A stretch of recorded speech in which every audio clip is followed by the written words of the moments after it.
어머니, 저는 그 과부와 결혼하고 싶습니다. 둘째 아들의 이 한마디에 온 집안이 발칵 뒤집혔습니다. 세상에 처녀가 없어서 아이 딸린 과부를 들이겠다는 게냐? 양반가의 체면으로는 도저히 받아들일 수 없는 일이었지요. 그런데도 아들은 물러서지 않았습니다. 사흘 내내 굶은 채 무릎을 꿇고 뜻을 굽히지 않았습니다. 대체 그 여인이 누구이기에 이토록 목숨 걸고 혼인을 고집한 것이었을까요? 밥마실 야담일 찾아주셔서 감사합니다. 구독과 좋아요는 큰 힘이 됩니다. 오늘 이야기 시작하겠습니다. 옛날 조선 어느 고을에 최진사라는 양반이 살고 있었습니다. 논밭이 여러 마지기나 되었고 곳간에는 해마다 거둔 쌀자루가 차곡차곡 쌓였습니다. 하인도 여러 거느리고 있었으니 집안 살림이 제법 넉넉한 편이었지요. 최진사의 아내는 윤씨 부인이었습니다. 살림을 단단히 붙잡고 안채를 다스리는 여장부였지요. 목소리가 크고 성미가 급한 편이었으나 남편 앞에서는 또 살뜰하고 다정한 아내이기도 했습니다. 이 내외에게는 아들이 둘 있었습니다. 맏아들 도형은 이미 장가를 들어 살고 있었고 맏며느리는 장씨라는 여인이었습니다. 장씨는 참으로 빈틈없는 사람이었습니다. 시어머니 앞에서는 늘 싹싹하게 웃었고 말도 한결같이 곱게 했지요. 어머님, 오늘 얼굴빛이 참 좋으세요. 제가 아침에 미역국을 끓여 올릴게요. 이렇게 아침 저녁으로 달콤한 말을 늘어놓으니 윤씨 부인도 장씨를 예뻐하지 않을 수 없었습니다. 최진사도 맏며느리가 어른을 잘 모신다며 흐뭇하게 여겼지요. 둘째 아들 도유는 아직 혼인을 하지 않았습니다. 형과는 사뭇 다른 성품이었지요. 말수가 많지 않았고 나서기를 좋아하는 사람도 아니었습니다. 하지만 마음만은 누구보다 곧고 따뜻한 청년이었습니다. 길에서 늙은이가 무거운 짐을 지고 가는 것을 보면 말없이 다가가 함께 들어주는 사람이었지요. 요즘 최진사 내외의 가장 큰 걱정은 바로 이 둘째 아들의 혼사였습니다. 도윤도 이제 나이가 찼으니 집안에 걸맞은 좋은 처자를 골라 장가를 보내야 한다고 생각했던 것입니다. 윤씨 부인은 틈만 나면 장씨를 곁에 불러 앉혔습니다. 이 고을 박찬봉 댁 셋째 딸이 얌전하다더구나. 그러면 장씨는 기다렸다는 듯 눈을 빛내며 맞장구를 쳤습니다. 어머님, 저도 그 소문 들었어요. 그 아가씨가 손끝이 야무지기로 이름이 났다지 뭐예요. 그래, 우리 도윤이에게 딱 맞지 않겠니? 그럼요. 이번에는 꼭 집안에 걸맞은 규수를 드려야지요. 도련님이 얼마나 좋은 사람인데요. 장씨는 이런 자리에서 한 번도 빠지는 법이 없었습니다.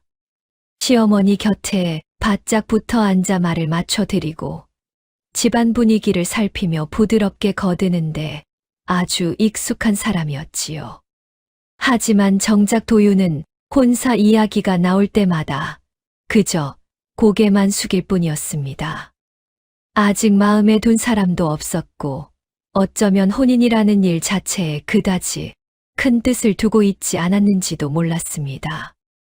그러던 어느 겨울날이었습니다. 바람이 칼날처럼 매서운 날이었지요. 하늘에서는 눈이 쏟아지기 시작하더니 이내 앞이 제대로 보이지 않을 만큼 눈보라가 거세게 휘몰아쳤습니다. 산기슭의 나뭇가지가 꺾이는 소리가 아래 마을까지 들릴 정도였으니 짐승도 사람도 쉽사리 밖으로 나설 수 없는 밤이었습니다. 도유는 그날 바깥 보리를 마치고 집으로 돌아오던 길이었습니다. 산기슭을 지나는데 눈밭 위에 무언가 쓰러져 있는 것이 눈에 들어왔습니다. 이상한 마음에 가까이 다가가 보니 젊은 여인이 어린아이를 품에 꼭 안은 채 눈밭에 쓰러져 있었습니다. 여인의 얼굴은 파랗게 질려 있었고 아이의 입술도 새까맣게 얼어 있었습니다.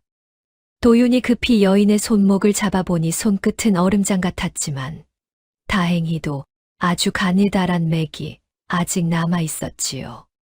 도윤은 더 생각할 겨를이 없었습니다.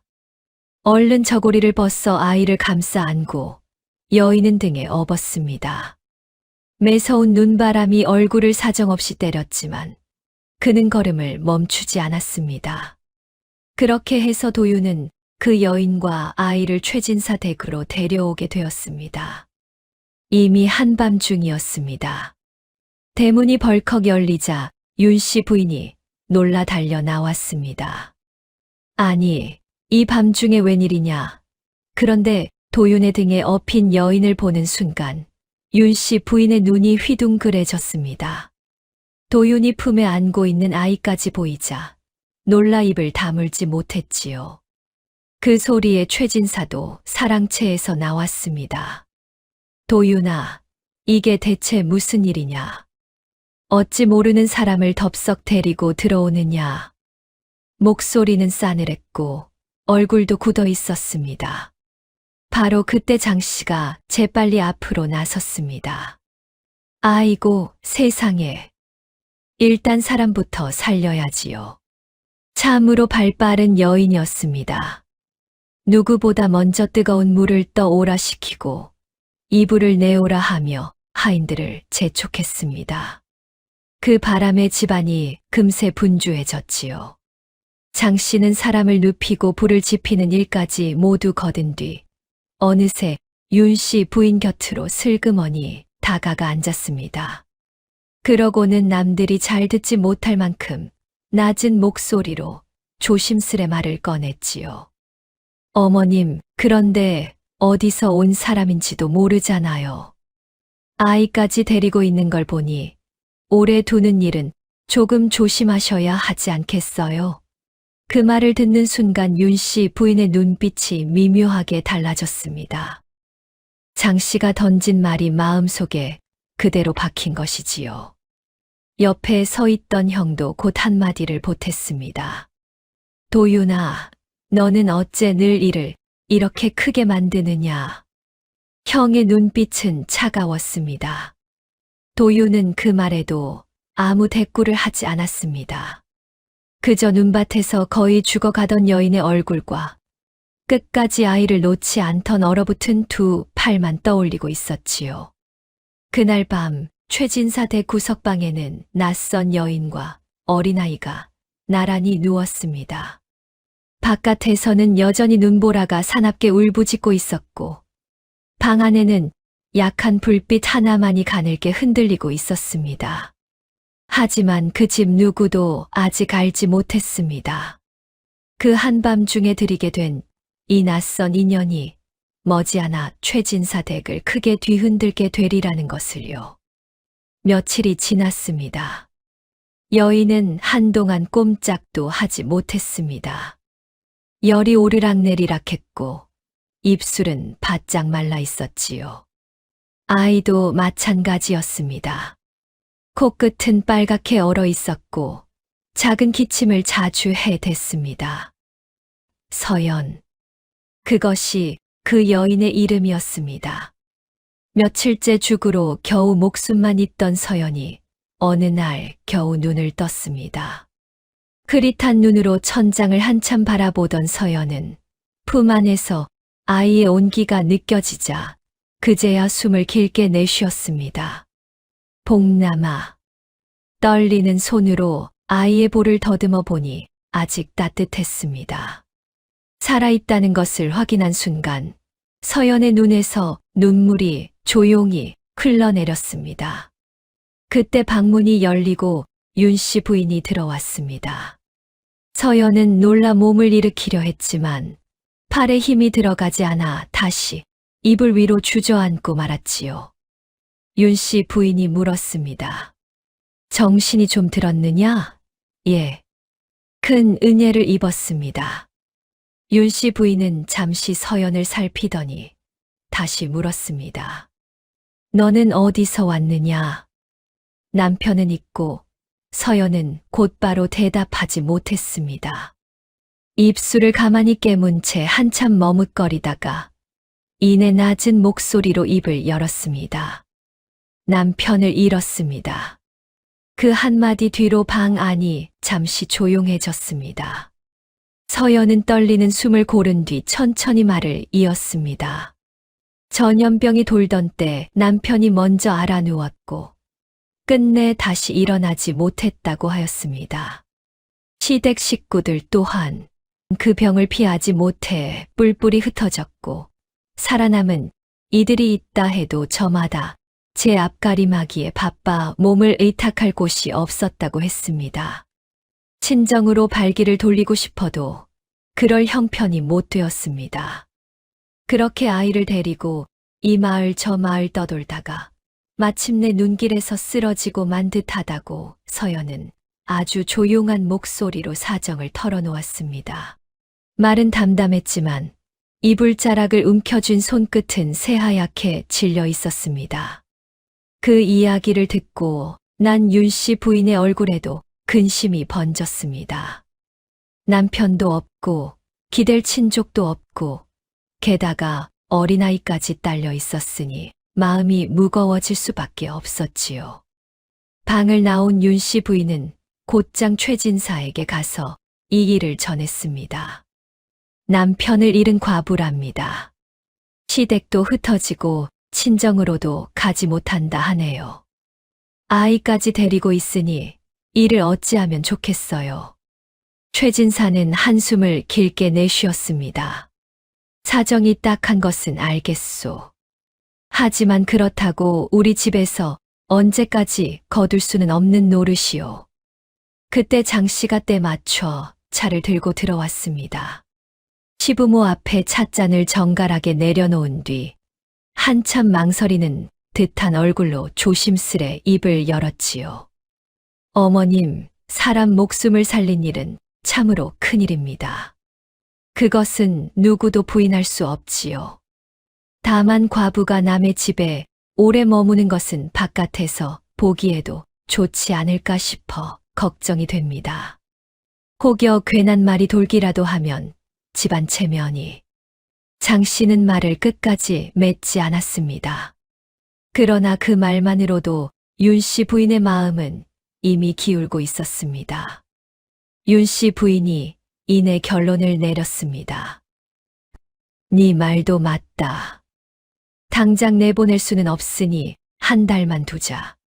그동안 몸을 추스르게 하고 그 뒤에는 갈 길을 찾게 해야지. 최진사도 고개를 끄덕였습니다. 좋소. 한 달. 그 이상은 안 돼요. 그리하여 서연 모자에게 허락된 시간은 딱 한 달이었습니다. 장 씨는 시부모 앞에서 물러나며 고개를 얌전히 숙였습니다. 겉으로는 한결같이 살뜰한 맏며느리였지만 속으로는 일이 제 뜻대로 흘러가는 데에 조용히 마음을 놓고 있었지요. 참으로 교묘한 사람이었습니다. 내쫓자는 말을 제 입으로 먼저 꺼내지 않고도 시어머니가 스스로 결론을 내리게 만들었으니 말입니다. 한 달은 짧았습니다.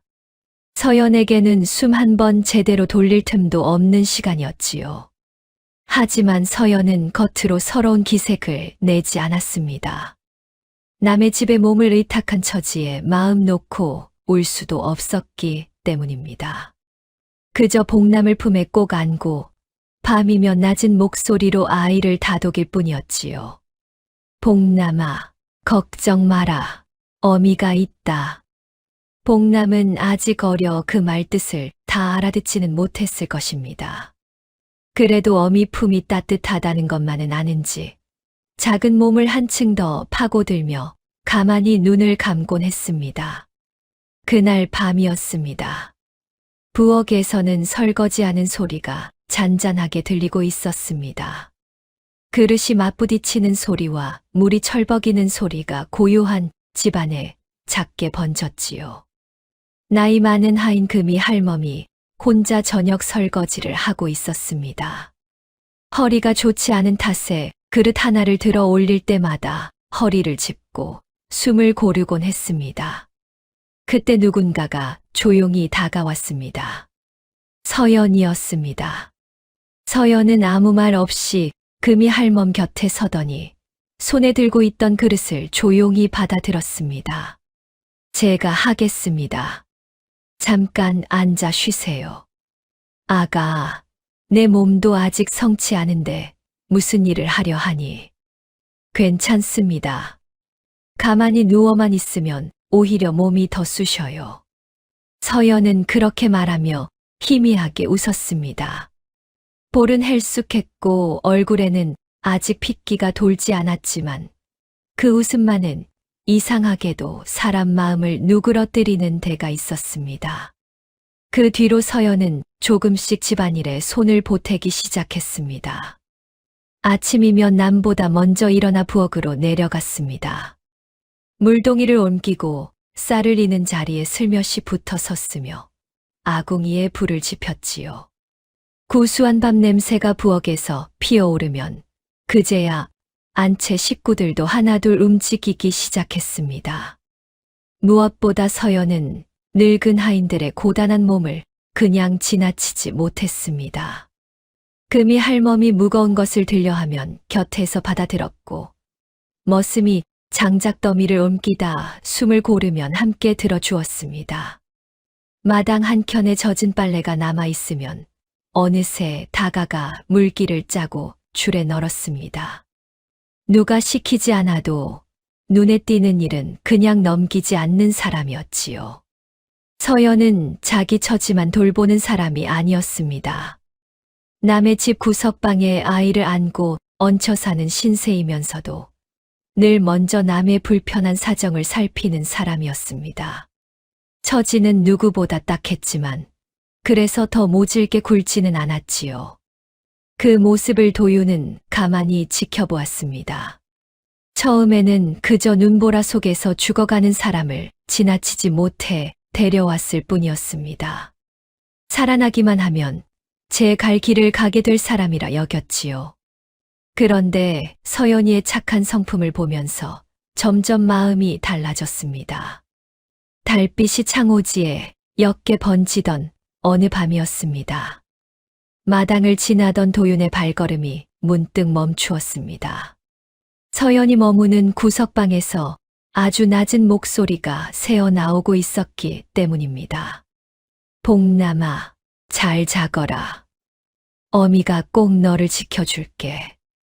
도윤은 한동안 그 자리에 서 있었습니다. 왜 그런지 자신도 알 수 없었습니다.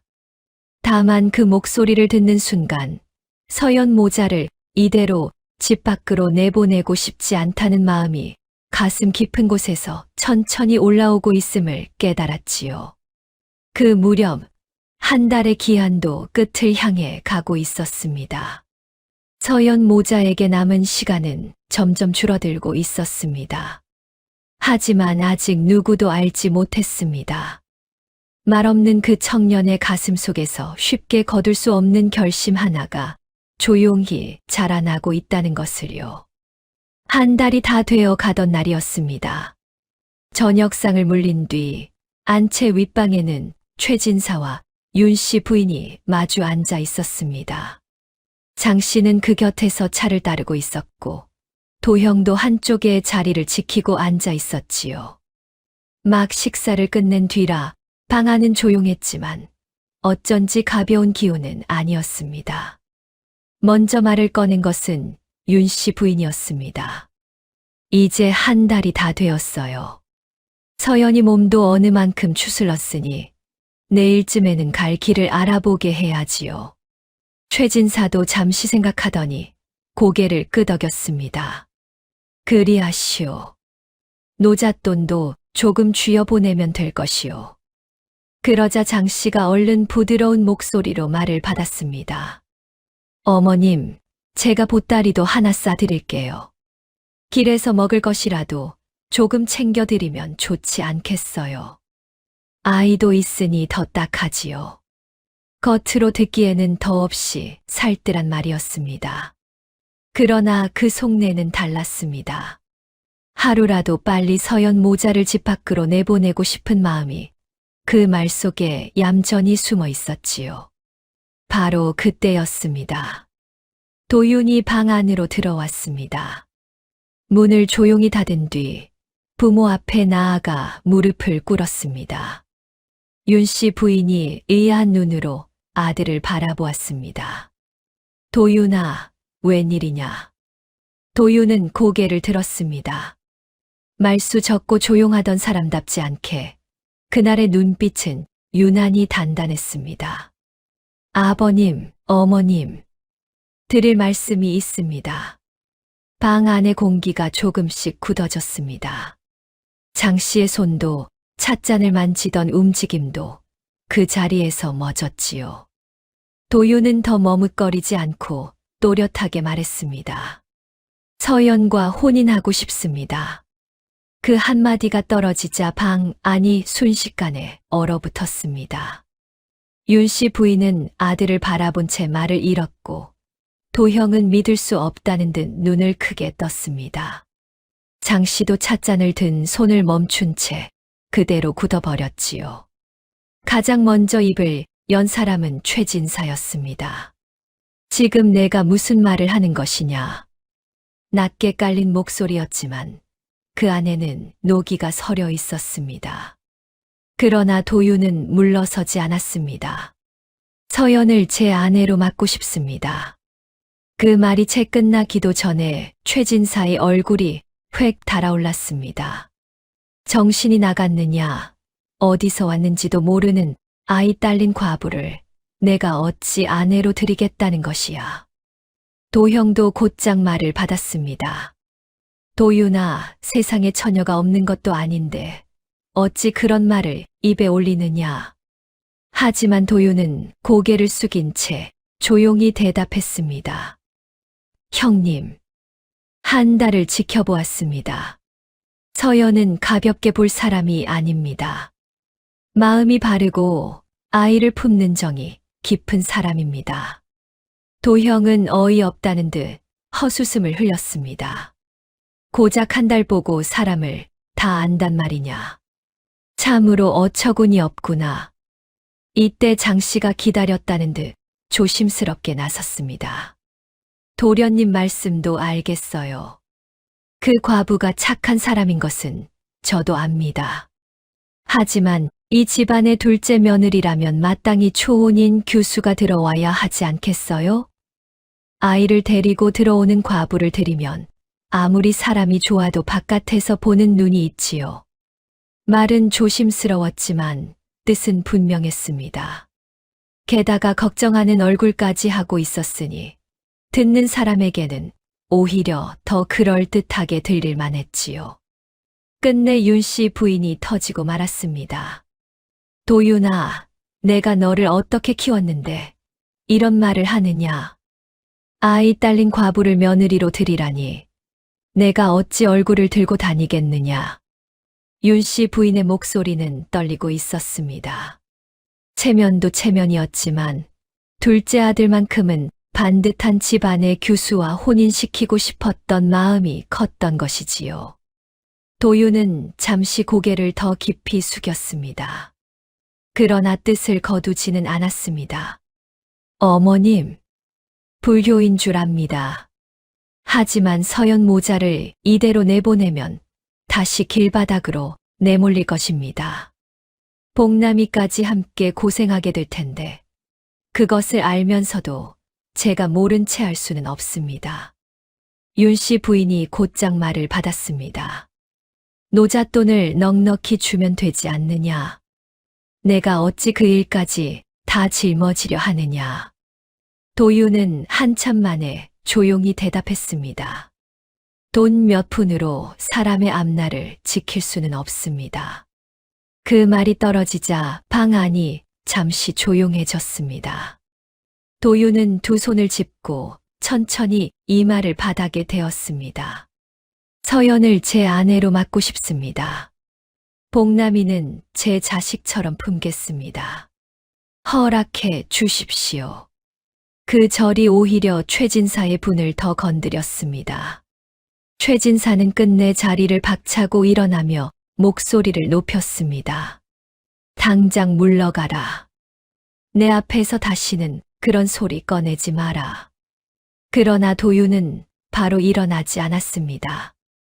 이마를 바닥에 댄 채 한동안 그대로 엎드려 있었지요. 그날 밤 최진사 댁에는 편히 잠든 사람이 없었습니다. 윤씨 부인은 안채에서 밤새 눈물을 훔쳤고 최진사는 사랑채에서 담뱃대만 만지작거리며 깊은 한숨을 내쉬었습니다. 장 씨는 낮은 목소리로 도형에게 말했습니다. 여보, 도련님이 저렇게까지 나설 줄은 몰랐어요. 어머님 속이 다 타시겠어요. 도형이 혀를 차며 대꾸했습니다. 한 번 마음이 비뚤어지니 저 모양이지. 내일 내가 다시 말해보겠소. 장 씨는 고개를 끄덕였지만 이내 조심스럽게 한마디를 덧붙였습니다. 그래도 혹시 부모님들 마음이 약해지시면 어쩌지요? 도형은 단호하게 잘라 말했습니다. 그럴 일은 없을 것이요. 하지만 그 말과는 다른 일이 벌어지고 말았습니다. 도윤은 다음 날부터 사랑채 앞에 나아가 무릎을 꿇고 앉았습니다. 밥도 들지 않았고 아무리 타일러도 자리에서 일어나지 않았습니다. 아직 봄 기운이 들기 전이라 아침 저녁 공기는 매서웠지만 그는 꼼짝하지 않았지요. 하루가 지나고 이틀이 지났습니다. 안채에서는 모두가 속을 태웠습니다. 처음에는 곧 마음을 돌릴 줄 알았습니다. 성품은 고다쓰나 늘 부모 뜻을 거스르지 않던 아들이었으니 하룻밤쯤 지나면 생각을 접을 것이라 여겼던 것이지요. 그러나 도윤은 끝내 물러서지 않았습니다. 사흘째 되던 아침이었습니다. 최진사가 사랑채 문을 열고 밖으로 나왔습니다. 그 앞에는 여전히 도윤이 무릎을 꿇고 앉아 있었습니다. 입술은 파랗게 질려 있었고 얼굴에는 핏기가 거의 없었으나 눈빛만은 조금도 흔들리지 않았습니다. 그 모습을 보는 순간 최진사의 눈가도 미세하게 떨리고 말았습니다. 도윤은 본래부터 고집을 드러내는 아들이 아니었습니다. 늘 묵묵히 제 할 일을 하고 어른 앞에서는 한 번도 말을 거스르지 않던 아이였지요. 그런 아들이 난생 처음 제 뜻 하나를 위해 사흘을 꼬박 버티고 있었으니 그 마음이 얼마나 깊은지 모른 채 하기 어려웠던 것입니다. 윤씨 부인도 더는 견디지 못하고 안채에서 급히 걸어 나왔습니다. 이놈아, 이러다 사람 잡겠다. 밥이라도 한술 떠야지. 도윤은 비로소 어머니를 올려다보았습니다. 허락해 주시면 먹겠습니다. 그 한마디에 윤씨 부인의 눈에서 눈물이 왈칵 쏟아졌습니다. 한참을 침묵하던 끝에 최진사가 길게 한숨을 내쉬었습니다. 집안의 가장으로 살아오며 수없이 삼켜온 한숨과는 또 다른 무겁고 깊은 숨이었습니다. 내 뜻이 그리도 단단하냐? 예, 아버님. 앞으로 무슨 일이 생겨도 후회하지 않겠느냐? 후회하지 않겠습니다. 최진사는 한동안 아무 말이 없었습니다. 마당 끝을 한참 바라보다가 마침내 입을 열었습니다. 좋다. 내가 그토록 뜻을 굽히지 않으니 이번만은 못 이기는 척 허락하마. 하지만 똑똑히 들어라. 그 여인과 아이를 품는 일은 처음부터 끝까지 내 책임이다. 도윤은 그제야 깊이 머리를 조아렸습니다. 명심하겠습니다. 아버님, 그렇게 허락은 떨어졌지만 집안의 마음까지 모두 풀린 것은 아니었습니다. 윤씨 부인은 아들을 살리려는 마음으로 마지못해 고개를 돌렸을 뿐이었고 도형은 끝내 못마땅한 기색을 감추지 못했습니다.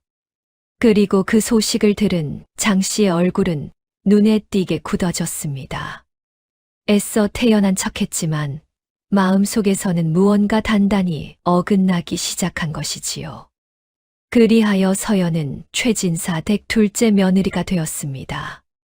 그러나 혼인이라 하기에는 너무 쓸쓸한 자리였습니다. 잔치상도 없었고 축하해 주는 사람도 없었습니다. 그저 안채에서 윤씨 부인이 마지못해 허락의 뜻을 보인 것이 그 혼인의 전부였지요. 서연은 복남의 손을 꼭 잡은 채 도윤의 방으로 들어섰습니다. 아이의 작은 발이 마루를 톡톡 밟는 소리가 그날따라 유난히 크게 들렸습니다. 하지만 그 문턱을 넘은 뒤에도 마음 편한 날은 쉽게 오지 않았습니다. 윤씨 부인은 서연을 볼 때마다 차가운 말을 던지곤 했습니다. 내가 너를 며느리라 부르는 것이 아직도 입에 붙지 않는다. 서연은 그 말에 조용히 고개를 숙였습니다. 송구합니다. 그러면 윤씨 부인은 곧바로 말을 이었습니다. 내가 송구하다고 해서 달라질 일이냐. 내 사정이야 딱하다만 내가 아이 딸린 과부였다는 사실은 없어지지 않는다. 말은 짧았지만 듣는 사람의 가슴을 서늘하게 훑고 지나갔습니다. 서연은 그때마다 아무 말 없이 두 손을 가지런히 모은 채 서 있을 뿐이었지요. 복남은 더 어린 마음으로 그 기운을 먼저 알아차렸습니다. 아이가 철없이 마당을 뛰놀다가 안채 가까이 다가가면 윤씨 부인의 얼굴빛이 금세 굳어졌습니다. 저 아이는 저리 데리고 가거라. 심한 꾸지람도 아니고 큰 소리도 아니었지만 그 한마디는 서연의 가슴을 깊이 찔렀습니다. 서연은 그 말을 들을 때마다 아무 내색 없이 복남을 조용히 안아들고 제 방으로 돌아오곤 했지요. 어느 날 복남이 조심스레 물었습니다. 어무이, 할머니가 나 싫어해. 서연은 순간 가슴이 철렁 내려앉았지만 아이 앞에서는 끝내 얼굴을 흐리지 않았습니다. 아니야. 아직 우리와 서먹하셔서 그런 거란다. 그럼 나중에는 괜찮아져. 그래. 시간이 지나면 괜찮아질 거야. 서연은 그렇게 말하며 아이를 꼭 끌어안았습니다. 마음속이 아무리 무너져도 복남 앞에서만은 어떻게든 웃는 얼굴을 보이려 애썼지요. 장씨는 윤씨 부인과는 또 다른 방식으로 서연을 힘들게 했습니다. 윤씨 부인이 대놓고 차가운 말을 던진다면 장씨는 겉으로 웃으며 사람을 지치게 만드는 쪽이었지요. 말끝은 늘 부드러웠고 겉보기에는 동서를 챙기는 듯 했지만 돌아보면 힘든 일은 하나같이 서연 몫으로 넘어가 있었습니다. 동서, 이제 이 집 며느리가 되었으니 집안일도 하나씩 익혀야지. 예, 형님. 오늘은 장독대 둘레를 한번 말끔히 닦아봐. 내가 하려 했는데 손목이 아팠어. 처음에는 정말 그런 줄 알았습니다. 서연도 이제 이 집안 식구가 되었으니 배워가며 함께 일을 맡아야 한다고 여겼지요. 그래서 군말 없이 소매를 걷어붙였습니다. 그런데 그런 일은 하루 이틀로 끝나지 않았습니다. 어느 날은 안채 마루를 닦으라 했고 어느 날은 사랑채에 드릴 물을 더 길어 놓으라 했습니다. 손님이 다녀간 뒤에는 찻상을 치우는 일도 쌓인 빨랫감을 삶는 일도 자연스레 서연에게로 넘어왔지요. 장씨는 그때마다 늘 비슷한 말로 웃으며 넘겼습니다. 동서, 이것만 동서가 좀 해주면 좋겠어. 예, 형님. 역시 동서는 손이 참 빨라. 내가 하면 한참 걸렸을 텐데. 겉으로만 들으면 칭찬 같았습니다. 그러나 그런 말이 오갈수록 서연의 손은 점점 더 바빠졌고 쉴 틈은 점점 줄어들었습니다. 특히 장씨는 사람들이 보는 앞에서는 늘 서연을 챙기는 듯 굴었습니다. 어머니, 동서도 이제 제법 집안일에 익숙해졌어요. 제가 따로 말하지 않아도 알아서 척척하더라고요. 이 말을 들은 윤 씨 부인은 서연이 일을 맡아 하는 것을 점점 당연하게 여기게 되었고, 그 뒤로는 장 씨가 시키지 않아도 자연스레 서연에게 일이 더 얹히곤 했습니다. 하지만 사람들 눈이 없는 곳에서는 사정이 달랐습니다. 동서, 방금 닦은 마루에 자국이 남았잖아. 다시 닦아. 예, 형님. 복남이가 깨기 전에 빨랫감부터 먼저 삶아둬. 큰일은 아니었습니다.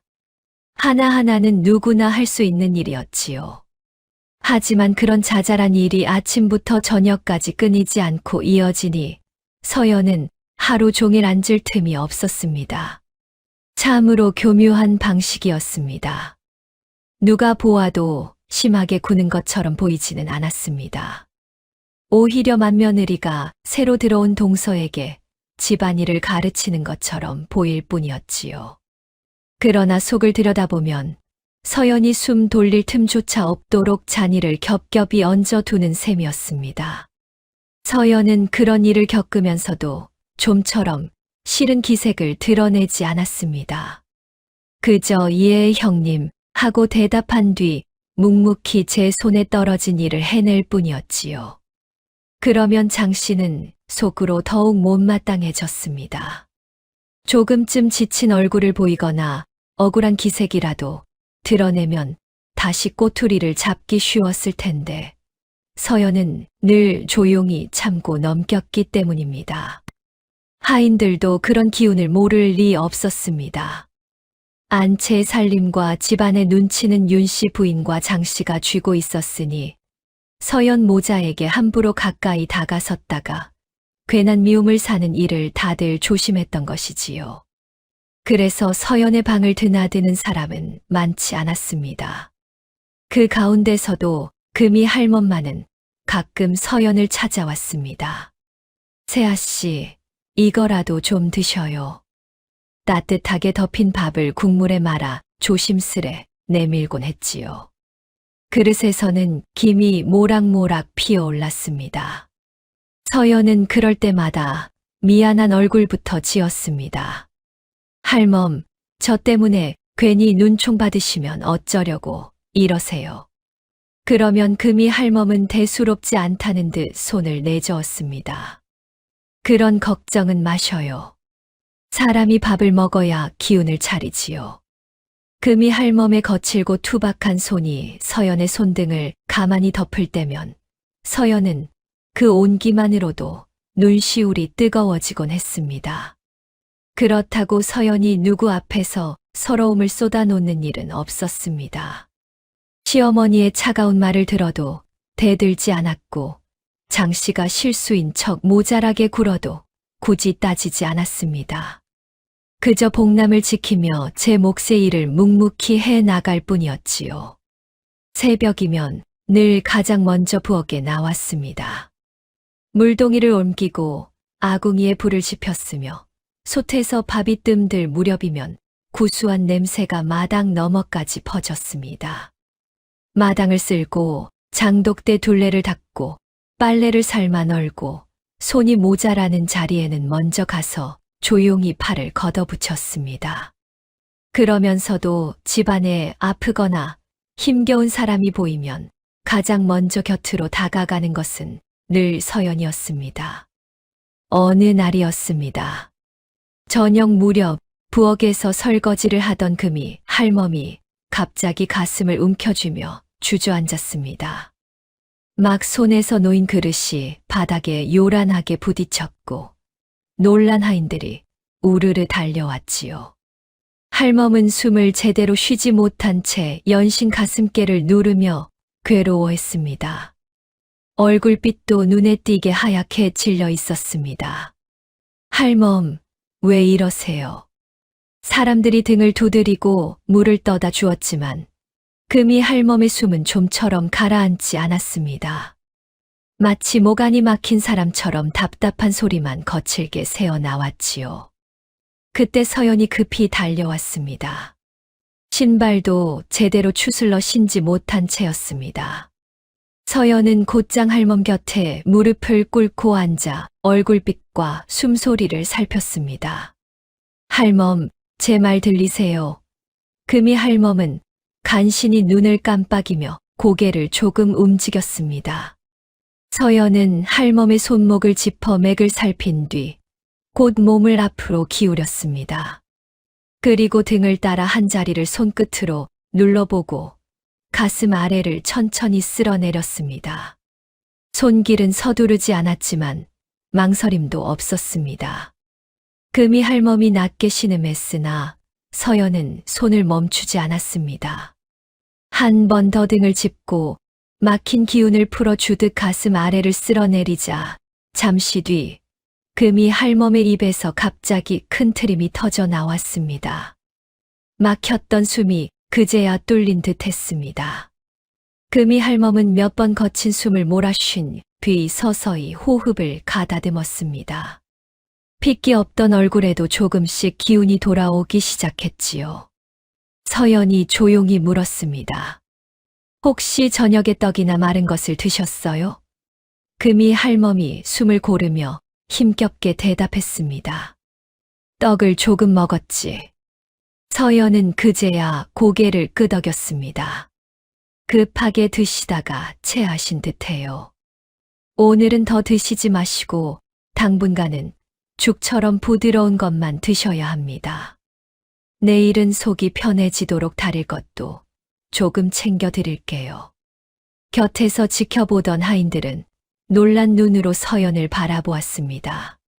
조금 전까지만 해도 숨을 제대로 쉬지 못하던 금이 할멈이 서연이 손을 쓴 뒤 눈에 띄게 진정된 것이었으니 놀랄 수밖에 없었지요. 그 일을 계기로 하인들 사이에서는 서연을 보는 눈이 조금씩 달라지기 시작했습니다. 며칠 뒤에는 늙은 머슴 만석이 밤새 기침을 심하게 하여 잠을 이루지 못한 적이 있었습니다. 서연은 새벽녘 부엌에 나와 목을 달래는 때 좋다는 재료를 다려 따뜻한 물을 내어 주었지요. 다음 날 만석의 기침이 한결 누그러지자 사람들은 그 일 또한 서연의 손길덕이라 여겼습니다. 또 한 번은 어린 종 하나가 마당에서 넘어져 다리를 크게 다친 적이 있었습니다. 서연은 상처를 깨끗이 씻기고 붕대 삼아 천을 정갈이 감아주며 아이를 달랬습니다. 울음을 그치지 못하던 아이도 서연의 품에 기대고 나서는 조금씩 진정되었지요. 서연의 친정아버지는 의원이었습니다. 서연은 어려서부터 아버지 곁에서 약재 만지는 일을 보고 자랐고 사람 몸의 증세를 살피는 법도 조금씩 익혀두었습니다. 스스로 의원이라 나설 처지는 아니었으나 아픈 사람을 보면 그냥 지나치기 어려운 까닭도 그 때문이었지요. 그 뒤로 하인들 사이에서는 이런 말이 오가기 시작했습니다. 둘째 마님은 참 손이 야무지셔. 금이 할멈이며 만석이까지 그냥 지나치지 않으시는 걸 보면 참 마음이 고우신 분이야. 이런 수군거림이 안채까지 들어가는 데에는 그리 오랜 시간이 걸리지 않았습니다. 장 씨의 귀에도 곧 들어갔지요. 장 씨는 겉으로는 가볍게 웃어 보였습니다. 그러나 그 웃음에는 전처럼 여유가 남아있지 않았습니다. 어느 날 윤 씨 부인 곁에 앉아 차를 따르며 슬며시 말을 꺼냈습니다. 어머님 들으셨어요? 동서가 금이 할멈 일도 봐주고 만석이 기침도 챙겼다지요. 윤 씨 부인이 무심한 듯 대답했습니다. 그래. 금이 할멈이 갑자기 체했을 때 손을 썼다더구나. 장 씨는 고개를 끄덕이며 말끝을 부드럽게 이었습니다. 참 기특한 일이기는 하지요. 그런데 어머님, 어디서 조금 배운 것을 가지고 사람 몸에 손을 대는 건 자칫 위험할 수도 있지 않을까요? 이번에는 괜찮았으니 망정이지 잘못되기라도 하면 어쩌나 싶어서요. 그 말은 길지 않았습니다. 그저 지나가는 듯한 한마디였지요. 그러나 윤 씨 부인의 마음에는 그 말이 오래 남았습니다. 그것도 그렇구나. 장 씨에게는 그것이면 만족했습니다. 제 손으로 크게 나설 필요는 없었습니다. 괜한 의심의 씨앗 하나만 뿌려두면 그 다음은 저절로 자라나는 법이었지요.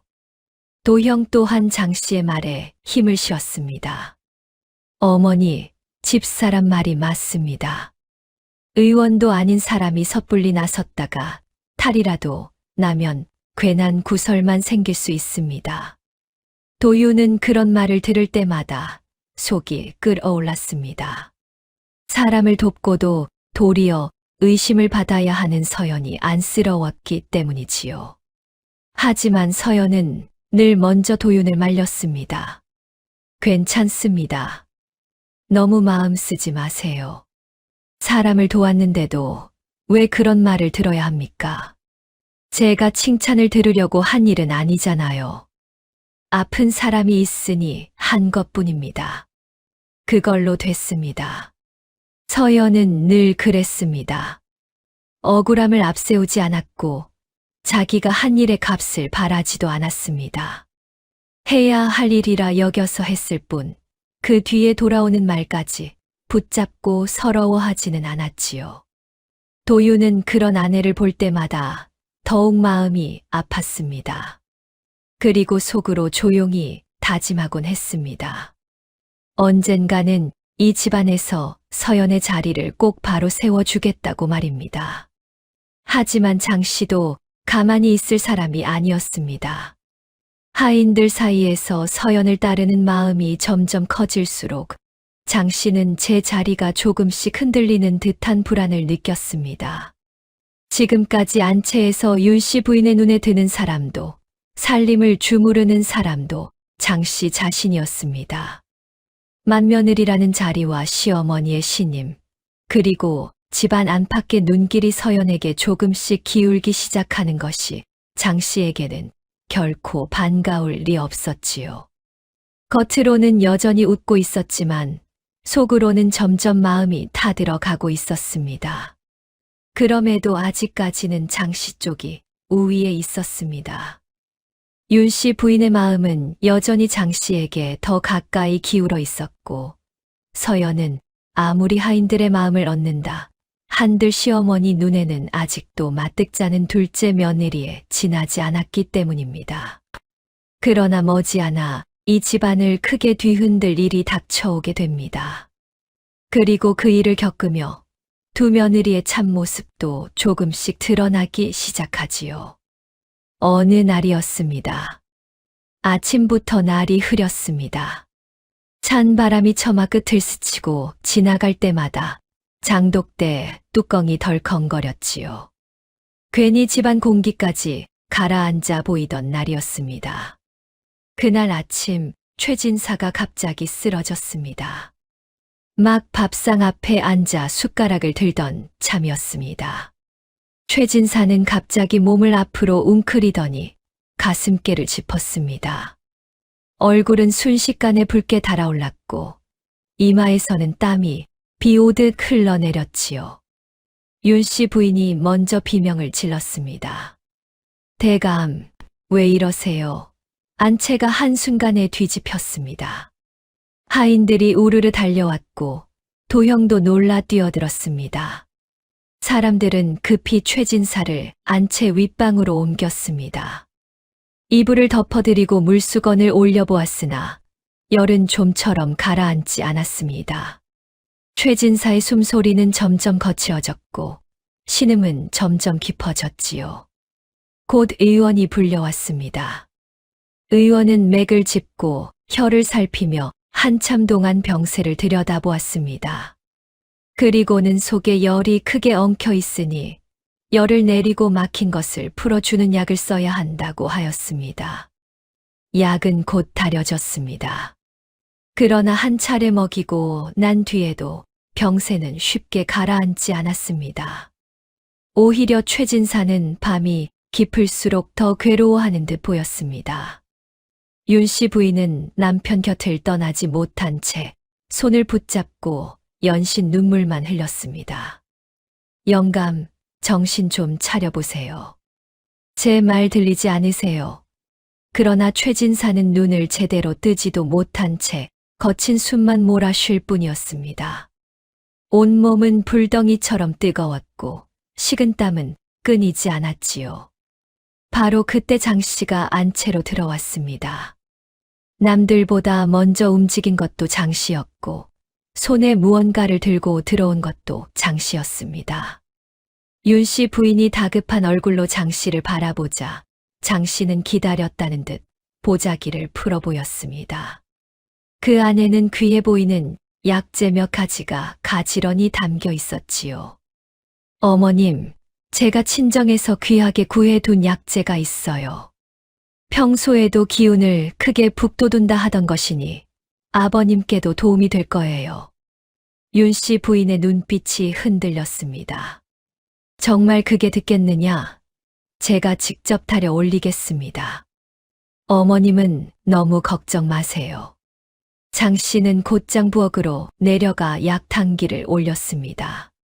한참 지나자 진하고 묵직한 약 냄새가 부엌과 복도를 타고 안채까지 퍼져왔지요. 마침내 장 씨는 붉은 빛이 도는 탕약 한 사발을 들고 방으로 돌아왔습니다. 윤 씨 부인이 최진사의 몸을 조심스레 일으켜 세우자 장 씨가 곁에서 약을 먹였습니다.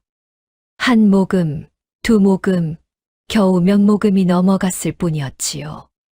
그런데 이상한 일이 벌어졌습니다.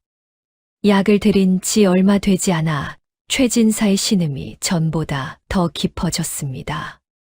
얼굴은 한층 더 붉게 달아올랐고 가슴을 쥔 손에는 힘이 더 들어갔습니다. 숨소리는 더욱 거칠어졌고 식은땀도 더 세차게 흘러내렸지요. 윤 씨 부인이 놀라 소리쳤습니다. 대감. 도형도 다급히 곁으로 다가왔고 하인들은 방 안과 밖에서 어찌할 줄 몰라 우왕좌왕했습니다. 잠시 전보다 병세가 더 급해진 것이 분명했습니다. 장 씨의 얼굴도 순식간에 굳었습니다. 그러나 당황한 기색 속에서도 가장 먼저 나온 말은 변명이었습니다. 이상하네요. 의원이 병을 잘못 본 것 아니에요? 아니면 처음 쓴 약이 사람 몸에 안 맞았던가? 도형도 곧장 장 씨 편을 들었습니다. 그래요. 원래 쓴 약이 듣지 않은 것 아닙니까? 집사람이 무슨 잘못이 있겠습니까? 사람이 눈앞에서 더 위태로워지고 있는데도 누구의 탓인지부터 따지는 모양이 참으로 답답한 순간이었지요. 그때 방문이 열렸습니다. 서연이었습니다. 서연은 부산하게 나서지 않았습니다. 그저 조용히 방 안으로 들어와 최진사 곁에 무릎을 꿇고 앉았습니다. 그리고 말없이 손목을 잡아 맥을 짚었습니다. 방 안의 시선이 한꺼번에 서연에게로 쏠렸지요. 잠시 뒤 서연의 표정이 굳어졌습니다. 서연은 윤 씨 부인을 바라보며 조용하지만 또렷한 목소리로 말했습니다. 어머님, 지금 드리는 약은 당장 멈추셔야 합니다. 그 말이 떨어지자 방 안의 공기가 얼어붙었습니다. 장 씨가 먼저 날카롭게 쏘아붙였습니다. 동서, 지금 무슨 말을 하는 것이야? 내가 가져온 약이 잘못되었다는 말이야? 서연은 흔들리지 않았습니다. 약재가 나쁜 것이 아닙니다. 다만 지금 아버님의 병세에는 맞지 않습니다. 속에 열이 크게 엉켜 있는데 이런 때에 기운을 돋우는 약을 더 쓰면 열이 더 치솟을 수 있습니다. 지금은 막힌 것을 풀고 열을 가라앉혀야 합니다. 장 씨의 얼굴이 붉게 달아올랐습니다. 어디서 조금 배운 것을 가지고 감히 어른 드실 약까지 논하느냐. 윤 씨 부인도 혼란스러운 얼굴로 서연을 보았습니다.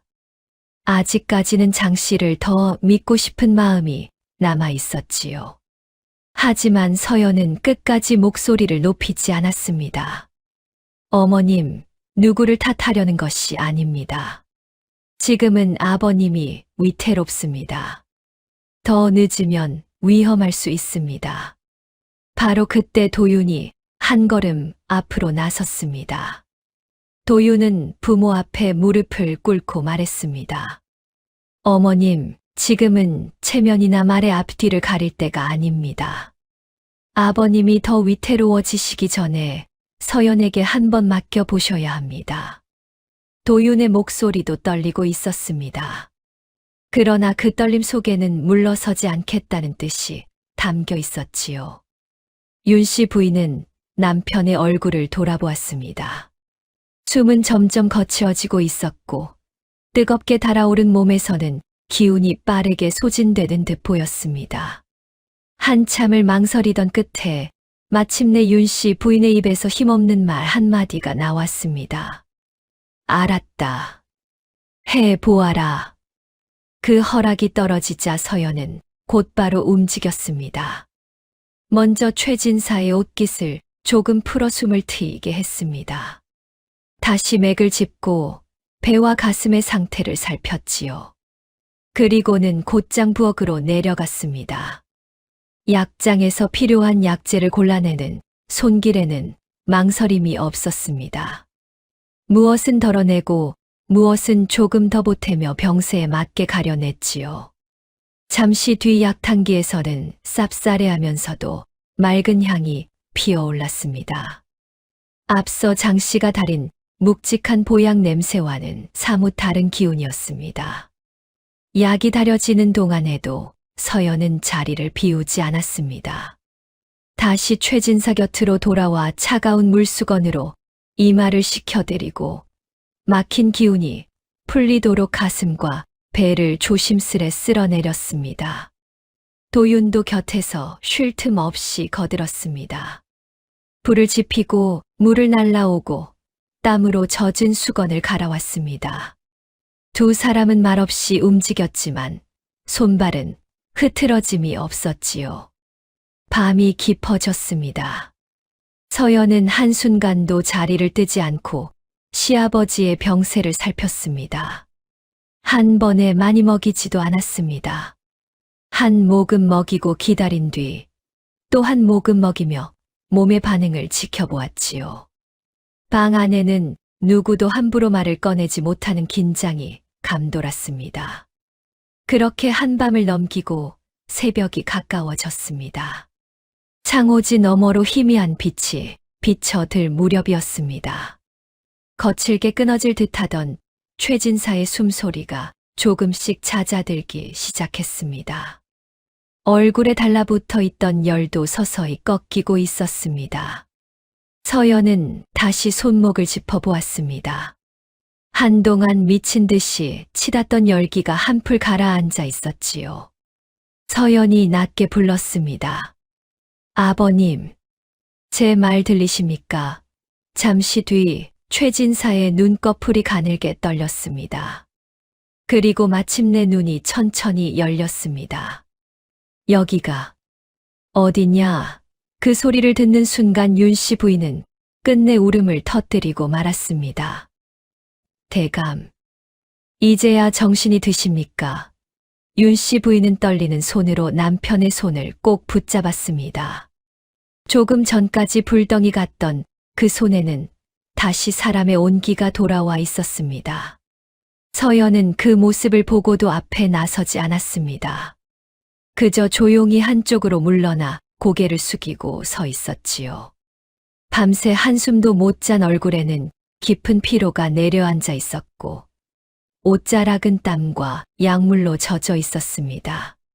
그런 서연을 바라보며 윤 씨 부인은 아무 말도 하지 못했습니다. 방문 밖에서 지켜보던 하인들도 숨을 죽인 채 그 광경을 보았습니다. 금이 할멈은 앞치마 끝으로 눈가를 훔쳤고 만석은 말없이 고개를 숙였습니다. 반면 장 씨는 방 한쪽에 서서 얼굴빛이 하얗게 질려 있었습니다. 도형 역시 아무 말 않고 입술만 굳게 다물고 있었지요. 서연은 밤새 사람을 살려낸 자기를 끝내 탐탁지 않게 여기던 시아버지였고 자기를 쉽게 며느리로 받아들이지 않던 집안의 어른이었습니다. 원망하려 들었다면 원망할 수도 있었고, 모른 체하고 물러설 수도 있었을 것입니다. 하지만 서연은 그러지 않았습니다. 눈앞에 아픈 사람이 있었고, 자신이 도울 수 있었기에 도왔을 뿐이었습니다. 그게 바로 서연이라는 사람이었습니다. 그 일이 있고 난 뒤 최진사 댁의 공기는 눈에 띄게 달라졌습니다. 누구 하나 먼저 나서서 말을 꺼내지는 않았지만 사람들의 눈빛이 전과 같지 않았습니다. 집안에 흐르는 기운도 조금씩 달라지고 있었지요. 최진사는 며칠 더 자리에 누워 지냈습니다. 서연이 다려 올린 약을 하루 3번 꼬박 받아 마셨지요. 약은 몹시 썼습니다. 얼굴을 조금 찌푸리기는 했으나 내놓은 약사발을 끝내 비우지 않은 적은 없었습니다. 서연은 때가 되면 약사발을 들고 시아버지의 방으로 들어갔습니다. 조용히 무릎을 꿇고 앉아 약을 올렸지요. 아버님, 약 드실 때가 되었습니다. 최진사는 별다른 말 없이 약사발을 받아들었습니다. 묵묵히 다 마신 뒤에도 한동안 입을 열지 않곤 했지요. 그러다가 서연이 물러나려 하면 가끔 짧게 한마디를 던졌습니다. 오늘은 좀 덜 쓰구나. 그것이 전부였습니다. 고맙다는 말도 아니었고 칭찬이라고 하기도 어려운 한마디였지요. 그러나 서연은 알았습니다. 저 한마디는 시아버지가 지금 할 수 있는 가장 큰 표현이라는 것을요. 내일은 조금 더 드시기 편하게 다려오겠습니다. 서연은 그렇게 공손히 답한 뒤 고개를 숙이고 방을 나왔습니다. 최진사는 그런 서연의 뒷모습을 잠시 말없이 바라보곤 했습니다. 그리고는 들릴 듯 말 듯한 목소리로 혼잣말처럼 중얼거렸지요. 그래. 그것이 아주 작은 시작이었습니다. 윤 씨 부인의 마음은 그보다 더디게 움직였습니다. 서연이 밤새 남편 곁을 지키며 목숨을 살린 것을 두 눈으로 보았으니 그 사실만큼은 부인할 수 없었습니다. 하지만 오래 쌓인 마음이 하루아침에 바뀌는 것은 아니었지요. 한 번 품은 편견이란 그렇게 쉽게 거치지 않는 법이었습니다. 며칠 뒤의 일이었습니다. 윤 씨 부인이 마당에 널어둔 이불을 걷고 있었습니다. 바람을 잔뜩 머금은 이불이 생각보다 무거워 혼자 들어 올리려니 어깨가 뻐근했지요. 그때 서연이 조용히 다가왔습니다. 아무 말 않고 이불의 다른 쪽을 잡아들었습니다. 두 사람은 조용히 이불을 함께 걷어 차곡차곡 개었고 그대로 관까지 옮겨 넣었습니다. 윤 씨 부인은 아무 말도 하지 않았고 서연 역시 괜한 말을 보태지 않았습니다. 그런 일이 하루 이틀 이어졌습니다. 윤 씨 부인이 장독대 뚜껑을 열려 하면 서연이 다가와 함께 들어주었고 부엌에서 큰 솥을 옮길 일이 생기면 먼저 손을 내밀었습니다. 시키지 않아도 곁에 와 조용히 힘을 보탤 뿐이었지요. 어느 날은 윤 씨 부인이 방 안에 앉아 바느질을 하고 있었습니다. 그런데 눈이 침침한 탓에 바늘귀에 실이 좀처럼 들어가지 않았습니다. 몇 번이나 바늘을 들여다보며 애를 쓰고 있는데 마침 서연이 저녁약을 들고 들어왔지요. 어머님, 약 가져왔습니다. 거기 놓아라. 윤 씨 부인은 퉁명스럽게 대답했습니다. 하지만 여전히 바늘귀를 들여다보는 얼굴에는 짜증과 답답함이 어려 있었습니다. 서연은 잠시 망설이다가 조용히 가까이 앉았습니다. 제가 꿰어드릴까요? 윤 씨 부인은 아무 대꾸도 하지 않았습니다. 그렇다고 막지도 않았지요. 서연은 바늘을 받아 들고 실을 단숨에 꿰어 돌려드렸습니다. 실이 짧아 보여서 조금 넉넉히 꿰었습니다. 윤 씨 부인은 바늘을 받아들며 짧게 대답했습니다. 그래. 서연이 다시 일어나려는데 그때 윤 씨 부인이 낮은 목소리로 불렀습니다. 서연아. 예, 어머님. 내일 아침에는 나물 좀 무쳐라. 아버님이 요즘 입맛이 없다고 하신다. 서연은 순간 걸음을 멈추었습니다. 그 말은 그저 부엌일 하나를 시키는 것처럼 들릴 수도 있었습니다. 그러나 서연은 알았습니다. 안채의 부엌은 안주인의 손이 닿는 자리였고 그 일을 맡긴다는 것은 서연을 집안 사람으로 조금씩 받아들이기 시작했다는 뜻이기도 하다는 것을요. 예, 어머님. 새벽에 미리 준비하겠습니다. 서연은 고개를 깊이 숙여 대답했습니다. 뜨거운 것이 목까지 차올랐지만 끝내 울지는 않았지요. 방을 나와 마당을 가로지르는데 달빛이 환하게 내려앉아 있었습니다. 봄이 가까워져 바람이 더는 싸늘하지 않았습니다. 얼굴을 스치는 공기마저 한결 부드러웠지요. 서연은 잠시 마당 한가운데 멈춰 서서 하늘을 올려다보았습니다. 그리고 아무도 보지 않는 틈에 참아두었던 눈물 한 방울을 조용히 흘렸습니다. 그날 이후 윤 씨 부인은 조금씩 달라졌습니다.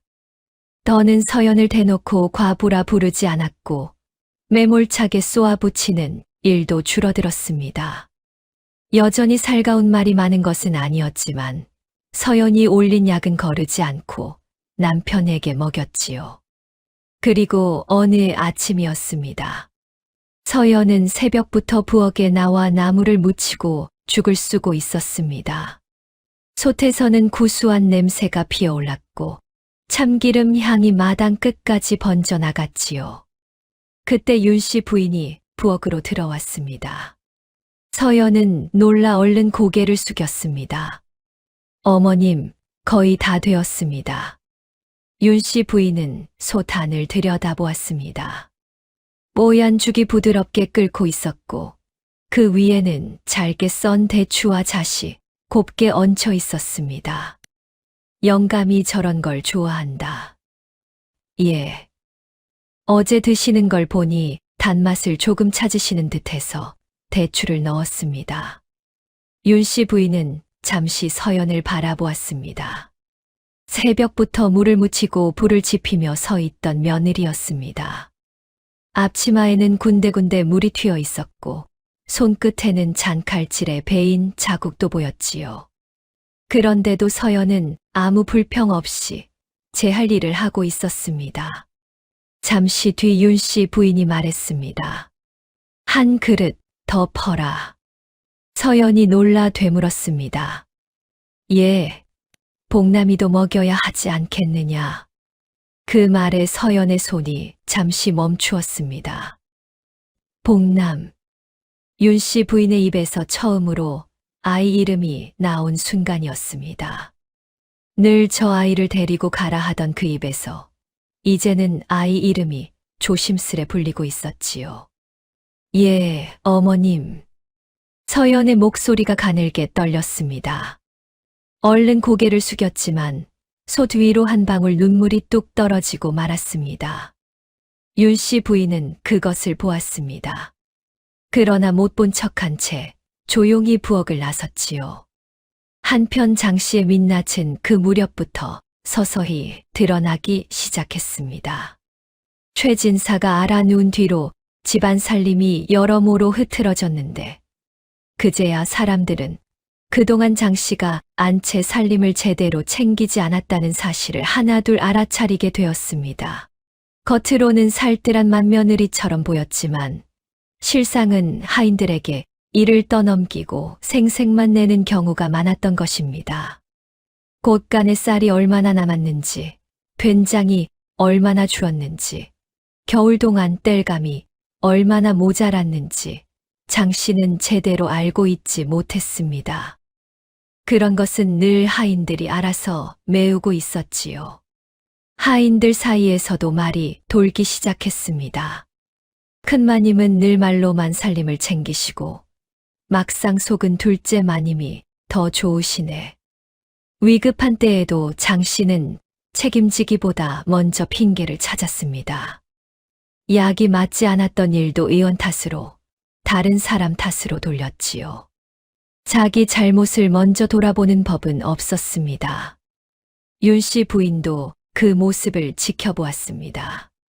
처음에는 맏며느리를 감싸고 싶었습니다. 오래도록 곁에 두며 정을 쌓아 온 며느리였으니까요. 그러나 한번 눈이 뜨이고 나니 그동안 보이지 않던 것들이 자꾸만 눈에 들어오기 시작했습니다. 장 씨가 시어머니 앞에서 싹싹하게 굴던 것, 고운 말로 맞장구를 치고 비위를 맞추던 것, 그것이 모두 마음에서 우러난 정이라기보다 제 자리를 지키기 위한 셈법일 수도 있겠다는 생각이 들기 시작한 것이지요. 반면 서연은 한 번도 자기를 내세우지 않았습니다. 시어머니의 마음을 얻으려고 일부러 애쓴 적도 없었습니다. 그저 아픈 사람이 있으면 돌보고 해야 할 일이 있으면 묵묵히 해낼 뿐이었지요. 윤 씨 부인은 조금씩 깨닫게 되었습니다. 말을 번드르르하게 하는 사람이 꼭 좋은 사람은 아니라는 것을요. 어려운 때일수록 묵묵히 제 자리를 지키는 사람이 진짜라는 것도 함께 알게 되었지요. 도형은 끝까지 장 씨를 감쌌지만 윤 씨 부인의 마음은 예전 같지 않았습니다. 윤 씨 부인은 정성이란 그저 손수 나서는 데 있는 것이 아니라 사람에게 맞는지 먼저 살피는 데에도 있는 것이라며 장 씨가 모르는 일을 아는 척 앞서지 말라고 일렀습니다. 그 말을 전해 들은 장 씨는 제 방으로 돌아가 분한 마음을 사귀지 못한 채 한참을 울었지요. 계절도 어느새 바뀌고 있었습니다. 얼었던 땅이 풀리고 마당 구석에 심어둔 매화나무에는 꽃봉오리가 맺혔습니다. 바람 끝에는 젖은 흙냄새가 실려왔지요. 봄이 천천히 그러나 분명하게 다가오고 있었습니다. 최진사는 거의 다 나았습니다. 이제는 지팡이를 짚고 마당을 천천히 거닐 만큼 기운을 회복했지요. 서연이 정성껏 다려 올린 약을 꾸준히 먹은 덕이었습니다. 어느 날 오후였습니다. 햇볕이 부드럽게 내려앉은 마당 한쪽에서 작은 소리가 들려왔습니다. 하나, 둘, 셋. 복남이었습니다. 아이는 나뭇가지로 땅바닥에 글자를 쓰고 있었습니다. 서연이 틈틈이 가르쳐준 글자였지요. 삐뚤빼뚤하고 서툴렀지만 아이는 제법 진지한 얼굴이었습니다. 최진사의 발걸음이 멈추었습니다. 한동안 말없이 아이를 바라보다가 천천히 가까이 다가갔습니다. 복남아. 아이가 고개를 번쩍 들었습니다. 예, 무엇을 쓰고 있느냐? 글자요. 어무이가 가르쳐 줬어요. 어디 보자. 최진사는 조심스레 아이 곁에 쪼그려 앉아 땅에 적힌 글자를 들여다보았습니다. 이건 하늘이라 쓴 것이냐? 네. 복남은 환하게 웃었습니다. 그 순간 최진사의 눈가에도 잔잔한 웃음이 번졌습니다. 병을 앓고 난 뒤 처음으로 드러난 부드러운 표정이었지요. 잠시 뒤 최진사는 품 안에서 작은 붓 하나를 꺼내 복남에게 내밀었습니다. 이걸로 써 보아라. 나뭇가지보다 훨씬 나을 것이다. 복남은 두 손으로 붓을 받아들고 눈을 반짝였습니다. 고맙습니다. 허허, 그리 크게 소리 지를 것 없다. 귀 아프다. 말은 퉁명스러웠지만 아이의 등을 토닥이는 손길은 분명 따뜻했습니다. 그 모습을 서연이 멀리서 보았습니다. 빨래를 안고 마당을 지나던 길이었지요. 시아버지 곁에 복남이 바짝 붙어 앉아 있었고 아이는 환하게 웃고 있었습니다. 서연은 품에 안은 빨래를 조금 더 꼭 끌어안았습니다. 가슴 깊은 곳이 뜨겁게 울렁였지요. 금세라도 눈물이 쏟아질 것 같았지만 애써 참았습니다. 그때 뒤에서 도윤이 다가왔습니다. 여보. 서연은 대답하지 못했습니다. 도윤이 조용히 말했습니다. 울어도 됩니다. 서연은 작게 고개를 저었습니다. 안 울어요. 도윤은 서연의 옆에 나란히 서서 마당을 바라보았습니다. 벌써 울고 있지 않소. 서연은 그제야 고개를 돌렸습니다. 볼 위로 눈물 한 줄기가 조용히 흘러내리고 있었지요. 도윤은 더 말하지 않았습니다. 그저 곁에 서서 함께 마당을 바라보았습니다. 시아버지와 복남이 나란히 앉아 땅 위에 글자를 쓰고 있었고, 봄바람은 두 사람의 옷자락을 부드럽게 흔들고 있었습니다. 한참 뒤 도윤이 낮은 목소리로 말했습니다. 당신 지금까지 잘해왔어요. 서연은 아무 말 없이 도윤의 소매를 살짝 붙잡았습니다. 그 작은 손길 하나면 충분했습니다. 한겨울 눈보라 속에서 아이를 품에 안고 쓰러져 있던 여인이었습니다. 갈 곳도 의지할 데도 없는 과부였습니다. 남의 집 구석방에서 찬밥을 먹고 과부라는 말을 들으며 하루하루를 버티던 사람이었지요. 그런 서연이 끝내 해낸 것이었습니다. 한 집안의 사람을 살려냈고 그 집안의 마음까지 서서히 바꾸어 놓았습니다. 큰 소리 한 번 내지 않고 제 억울함을 앞세우지도 않은 채 그저 묵묵히 자기 자리를 지키는 것만으로 말입니다. 매화 향기가 마당 끝까지 은은하게 번지고 있었습니다. 봄은 그렇게 최진사 댁에도 찾아오고 있었지요. 이 이야기가 남기는 뜻도 거기에 있었습니다. 말을 번지르르하게 하고 겉모습을 그럴듯하게 꾸미는 것이 사람의 진심은 아니었습니다. 어려운 때일수록 묵묵히 곁을 지키고 제 손으로 사람을 살리고 말보다 마음으로 버티는 이가 참으로 귀한 사람인 것이지요. 오늘 이야기가 마음에 드셨다면 좋아요와 구독 부탁드립니다.